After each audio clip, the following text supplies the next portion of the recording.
So one of the most overlooked and not really talked about versions of the A10 is the A10A late.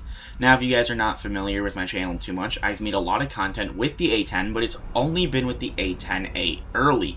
I haven't really ever had a reason to make a video with the A10A late, but then I thought about it and realized this aircraft only sits 0.4 above the A10A early at 10.7, has 2 additional AIM-9Ls, gets access to the upgraded AGM-65D, has access to thermals, and also carries the same amount of bombs. It only loses access to the GBU-8.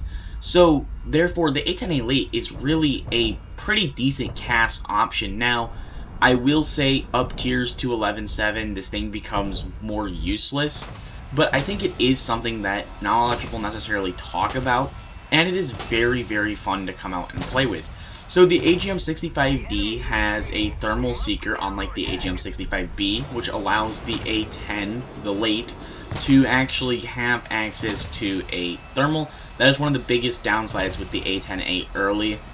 Now, another nice thing with the A10A late is the access to those additional AIM-9Ls, and that might not seem like a really big deal, but at the end of the day, especially in ground RB and even air RB, having 2 additional 9Ls to keep aircraft away from you is very, very big.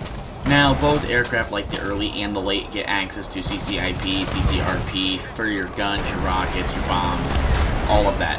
Now, I will say one of the biggest cons I have with the A10 late is the up tiers. You do fight better SPAA, especially because you're in that BR range where a lot of your games are going to be against 11.3 things, and that just is unfortunate, but it is what it is. So I do think the A10A early sits at a better BR, therefore making it probably a lot easier and better to play in my opinion. The A10A late has those, those things that make it, in my opinion, have a couple pros, and I just wanted to make a video and really talk about it because I haven't really done that before. And it's one of those things that I don't think a lot of players actually really bother to play the A10A late because they never, no one really ever talks to them about it, and so people kind of just go, oh yeah, it's another, it's identical to the A10A early. A lot of players buy the premium A10. They have no reason to grind out the A10 late. The A10 late is a lot like the premium one. It has those pros, like I said. It does have some cons too, like I already said with the BR stuff. But really, realistically speaking, you're sitting 0.4 higher. You can pair this with the M1 Abrams that sits the same BR, and you now have a duo that is pretty freaking good. I want to know what your guys' thoughts are on the A10A late. If you guys are not already subscribed, please consider hitting the like button and subscribing. We're trying to get to 5,000 subscribers. Also, join the Discord link down below in the description. We're trying to get to 1,000 members there. Also, let me know in the comments what other aircraft you guys want to see content on.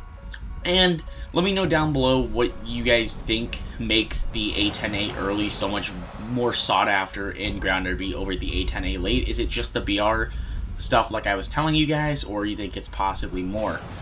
Now, I do want to, before I end the video, I want to note one thing. I actually haven't done enough research to fully answer this, so I'm asking you guys for some help.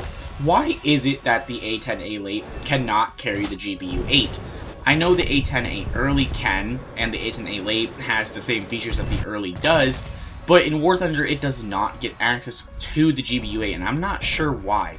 I do want to know if you guys can, help figure that one out, because I genuinely do not know why the late doesn't get that access to that bomb series.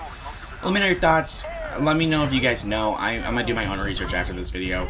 But hope you guys enjoyed this video, and I hope to see you guys in the next one.